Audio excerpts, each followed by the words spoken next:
지금 아프리카의 땅은 분명히 있는데도 국제적으로는 나라 취급을 제대로 못 받으면서도 대사관이 있고 화폐가 있고 군대까지 갖춘 곳이 있다는 사실 알고 계셨나요? 바로 소말릴랜드입니다.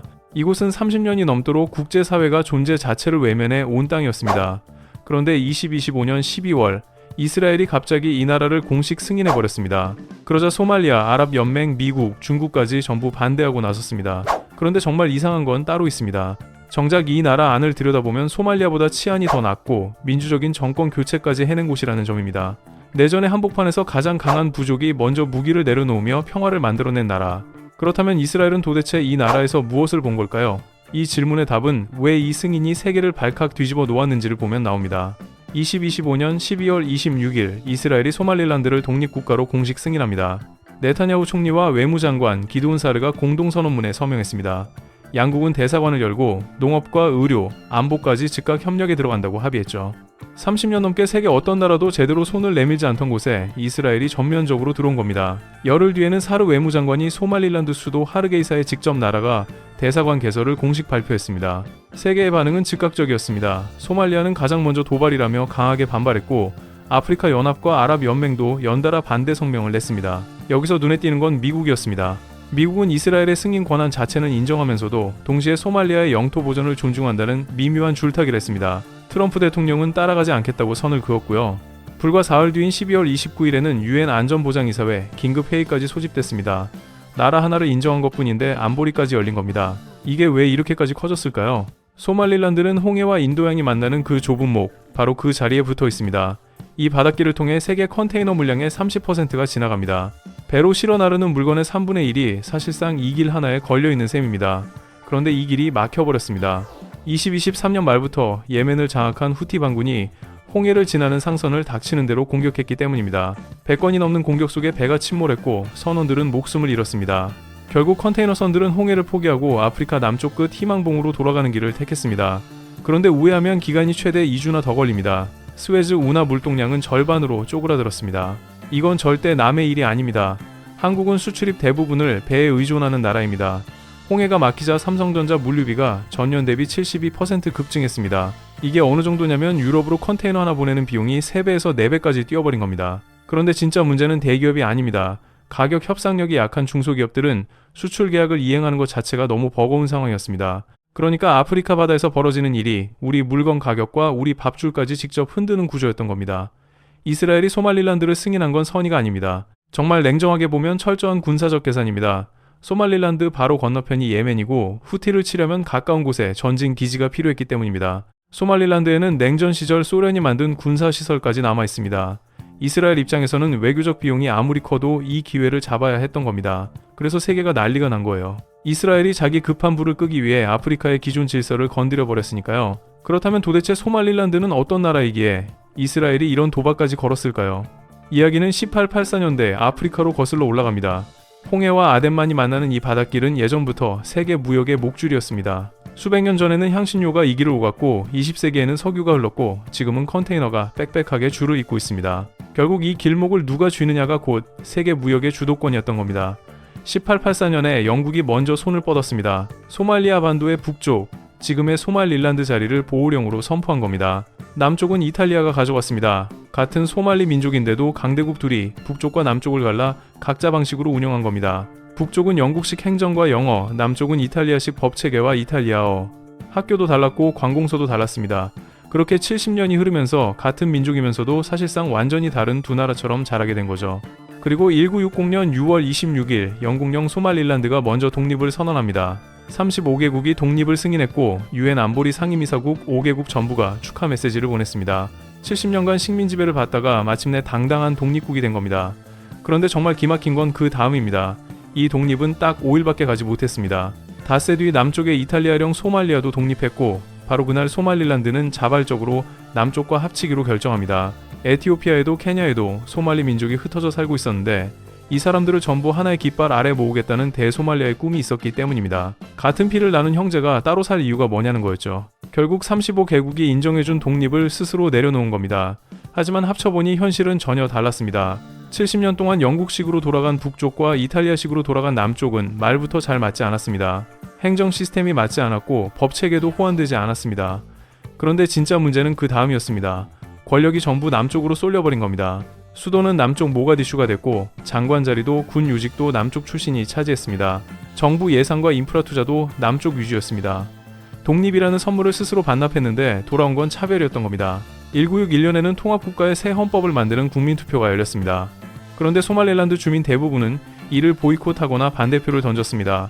시작부터 불편한 동거였던 겁니다. 생각해보세요. 독립한 지 5일 만에 그 독립을 포기하고 합쳤는데 돌아온 건 차별이고 항의해도 바뀌는 건 없는 상황. 그래도 권력을 나누고 자원을 공정하게 분배했다면 이야기가 달라졌을 수도 있었습니다. 하지만 1969년에 한 남자가 등장하면서 갈등은 원한으로 바뀌게 됩니다. 바로 시아드 바레입니다. 군사 쿠데타로 권력을 잡은 독재자였죠.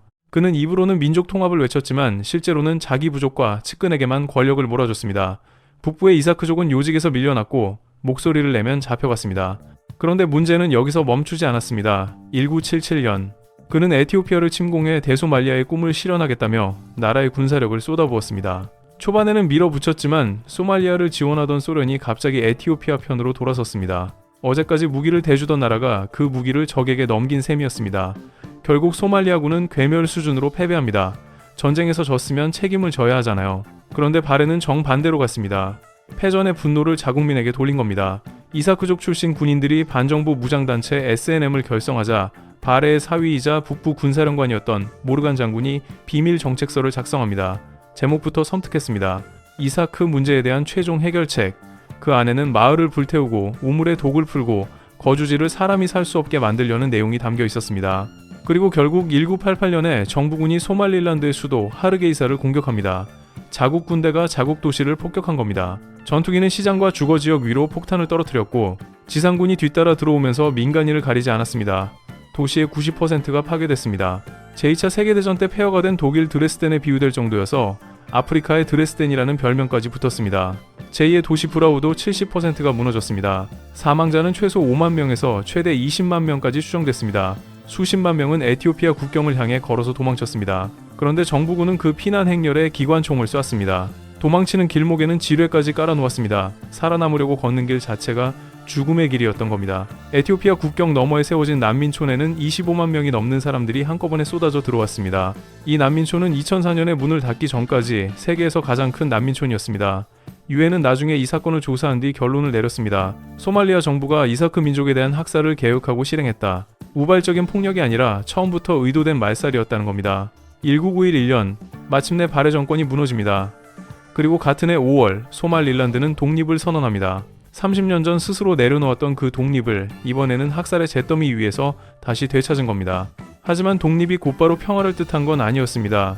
현실은 너무 차갑고 잔혹했습니다.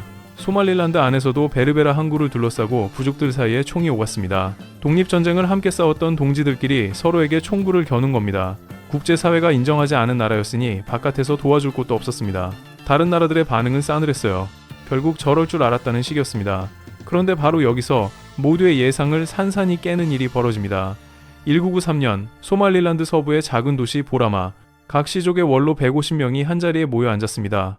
불과 얼마 전까지 서로를 향해 총을 겨누던 사람들이 이제는 같은 방 안에서 얼굴을 마주한 겁니다. 회의는 하루 이틀로 끝나지 않았습니다. 석 달이 넘도록 이어졌습니다. 그 자리에 앉아있던 사람들 사이에는 불과 몇 달 전까지 총을 주고받았던 원한이 그대로 남아있었기 때문입니다. 누가 항구를 가질 것인가? 누가 권력을 댐 것인가? 누가 먼저 양보할 것인가? 밤새 목소리가 높아졌다가도 다음날 아침이면 다시 앉았습니다. 서로의 얼굴을 보고 다시 부딪히고 또 버티고 그 과정을 석 달 동안 반복한 겁니다. 정말 지독한 시간이었다고 할 수 있죠. 그런데 결국 결론이 나옵니다. 싸우지 말자. 말은 쉽습니다. 그런데 현실에서 이게 가능하냐? 다들 그렇게 생각했을 겁니다. 그런데 정말 아무도 예상 못한 장면이 터져 나왔습니다. 가장 강한 세력이 먼저 무기를 내려놓은 겁니다. 이 세력은 독립전쟁을 이끌었던 게릴라 출신이었고 실전 경험도 가장 많았고 무장력도 가장 셌습니다. 바레 정권과 싸우며 가장 많은 피를 흘린 사람들이기도 했습니다. 그런데 바로 그들이 누구보다 먼저 총을 반납했습니다. 여기가 진짜 핵심입니다. 강한 쪽이 약한 쪽의 무기를 빼앗은 게 아닙니다. 가장 강한 쪽이 스스로 먼저 손에서 총을 놓은 겁니다. 상대가 배신하면 자기들이 가장 먼저 당할 수도 있는 상황에서 그 위험을 감수한 겁니다. 이건 약해서가 아닙니다. 오히려 너무 강하기 때문에 가능한 선택이었습니다. 그런데 더 놀라운 건 그 다음입니다. 바레 정권 편에 섰던 사람들이 있었습니다. 그러니까 자기 가족을 죽인 편에 있었던 사람들이에요. 정말 피가 거꾸로 솟을 만한 상대였죠. 그런데 소말릴란드는 이 사람들에게도 보복하지 않겠다고 공식 선언했습니다. 학살의 기억이 채 10년도 지나지 않은 시점이었습니다. 가족을 잃은 사람들이 복수 대신 공존을 택한 겁니다. 이 장면이 모든 걸 바꿔놓았습니다. 가장 실전 경험이 많았던 세력이 먼저 총을 내려놓자 다른 무장 세력들도 줄줄이 무기를 반납하기 시작했습니다. 무장 해제가 퍼지면서 사람들의 인식 자체가 뒤집혔습니다. 총을 내려놓는 건 나약한 짓이 아니라 강한 자만이 할 수 있는 선택이라는 인식이 자리 잡기 시작한 겁니다. 무장 해제가 강인함과 명예의 상징이 되어버린 거죠. 정말 아이러니하면서도 동시에 놀라운 변화였습니다. 바깥에서 보면 믿기 어려운 일입니다. 내전을 겪은 나라가 보통 어떻게 되는지 우리도 알잖아요. 외부 군대가 들어오거나 한쪽이 완전히 이기거나 아니면 끝없이 싸우거나 대체로 셋 중 하나입니다. 그런데 소말릴란드는 달랐습니다. 외부 중재도 없었습니다. UN 평화 유지군도 없었습니다. 정말 아무도 대신 해결해주지 않았습니다. 그런데도 자기들끼리 평화를 만들어냈습니다. 이건 말로만 들으면 좀 안 믿길 수 있는데 결과를 보면 더 놀랍습니다. 소말리아 수도 모가디슈에서는 지금도 무장 경호원 없이는 거리 이동이 쉽지 않습니다. 그런데 소말릴란드 수도 하르게이사에서는 밤늦은 시간에도 여행객들이 카페에서 차를 마시고 있습니다. 정부군 폭격으로 90%가 잿더미가 됐던 바로 그 도시에서 말이죠. 한때 완전히 무너졌던 곳이 지금은 오히려 비교적 안전한 공간으로 바뀐 겁니다. 정말 믿기 힘든 반전입니다. 정치도 달라졌습니다. 여러 정당이 경쟁하는 민주적 선거가 돌아가고 있고 정권은 평화적으로 교체됩니다. 2024년 대선에서는 야당 후보가 64.4%를 득표하면서 여당이 깨끗하게 정권을 넘겨줬습니다. 아프리카에서 야당이 선거를 통해 정권을 가져가는 일이 얼마나 드문지 생각하면 이 장면이 얼마나 특별한지 바로 감이 오실 겁니다. 그냥 선거를 한 수준이 아니라 민주적 정권 교체라는 가장 어려운 장면까지 만들어낸 겁니다. 이 정도면 사실상 나라의 조건은 다 갖춘 셈입니다. 인구가 있고 영토가 있고 정부가 있고 외교 능력도 있습니다. 국가의 4가지 조건을 전부 갖추고 있는 겁니다. 그래서 많은 사람이 이렇게 묻습니다. 이 정도면 인정해줘도 되는 것 아니냐고요. 그런데도 30년이 넘도록 아무도 정식으로 인정하지 않았습니다. 왜 그랬을까요? 아프리카에는 하나의 아주 민감한 원칙이 있습니다. 식민지 시절 유럽이 그어놓은 국경선을 절대 건드리지 않는다는 원칙입니다.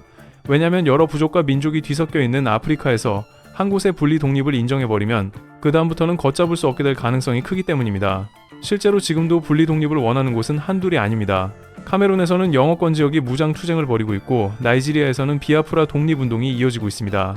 에티오피아의 티그라이는 내전까지 겪었습니다. 소말릴란드를 인정하는 순간 다른 지역에서도 우리도 할 수 있다는 목소리가 연쇄적으로 터져나올 수 있는 겁니다. 한번 터진 물꼬는 막기 어렵습니다. 그러니 다른 나라들 입장에서는 계산이 단순합니다. 인정해봐야 얻을 건 별로 없고 인정하는 순간 아프리카 전체를 적으로 돌릴 수 있습니다.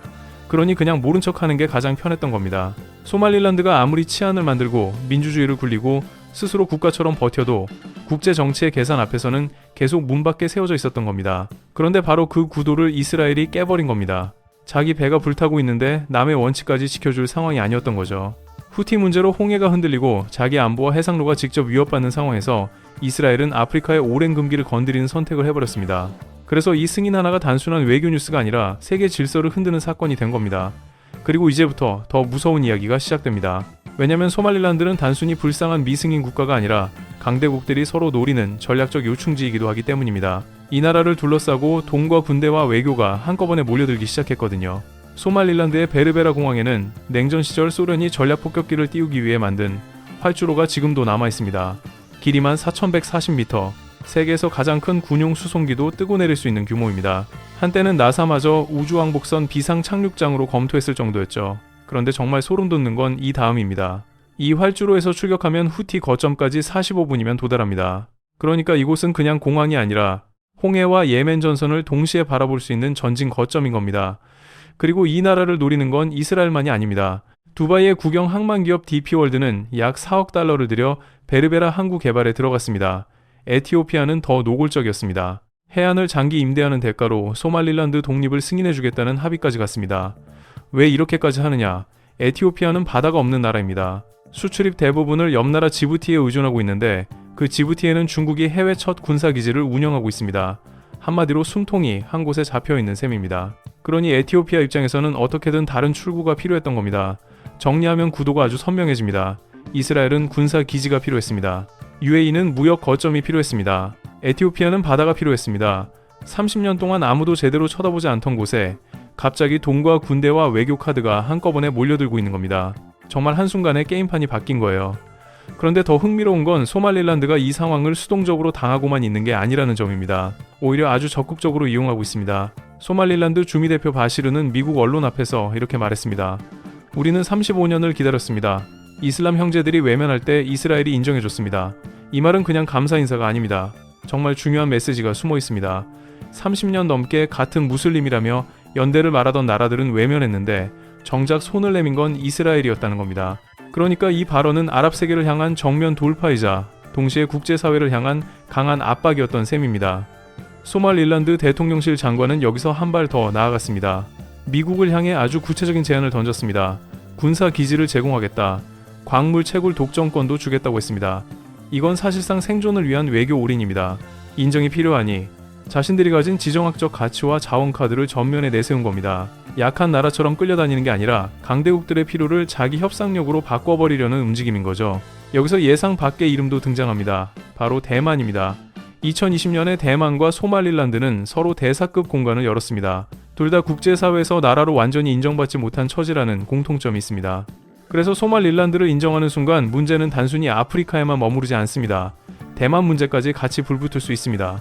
미국이 공개 지지를 쉽게 못하는 이유 중 하나도 여기에 있습니다. 이건 그냥 한 나라 승인 문제가 아니라 세계 질서 전체와 연결된 민감한 퍼즐 조각이기 때문입니다. 2026년 지금 호르무즈 해협과 홍해가 동시에 위험해지는 이중 병목이 현실이 되고 있습니다. 이 두 길목이 동시에 막히면 세계 해운은 사실상 마비됩니다. 에너지 흐름도 흔들리고 물류도 멈추고 가격도 튀고 결국 전 세계가 충격을 받게 됩니다. 그런데 바로 그 길목 한가운데 이 작은 나라가 놓여 있는 겁니다. 그러니 소말릴란드는 더 이상 변방의 이름이 아닙니다.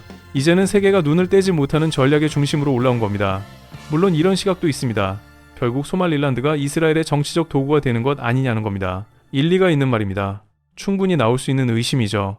하지만 정말 냉정하게 보면 이 나라는 지난 30년 동안 외부 도움 없이 스스로 치안과 민주주의를 만들어냈습니다. 그러니 단순히 도구라고만 보기는 어렵습니다. 오히려 강대국들의 필요를 자기 생존 전략으로 역이용하는 쪽에 더 가깝다고 보는 게 맞습니다.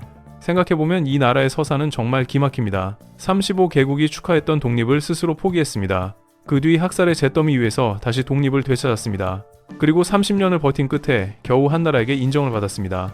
가장 강한 부족이 먼저 무기를 내려놓으며 평화를 만들었던 나라가 이제는 강대국들의 거대한 게임판 위에서 자기 자리를 만들기 시작한 겁니다. 이건 그냥 약소국의 생존기가 아닙니다. 피로 버티고 질서 밖에서 살아남고 끝내 지정학의 중심으로 기어 올라온 한 나라의 이야기입니다. 앞으로 홍해 뉴스가 나올 때마다 그리고 세계 해운과 중동 안보 이야기가 나올 때마다 이 이름은 계속 떠오르게 될 겁니다. 소말릴란드. 아무도 인정하지 않던 땅이었지만 이제는 아무도 무시할 수 없는 이름이 되어가고 있습니다. 끝까지 들어주셔서 진심으로 감사합니다. 모두 건강 잘 챙기시고 오늘 내용이 조금이라도 도움이 되셨다면 댓글로 의견 남겨주시고 좋아요와 구독도 부탁드립니다. 앞으로도 더 깊고 흥미로운 이야기로 찾아뵙겠습니다.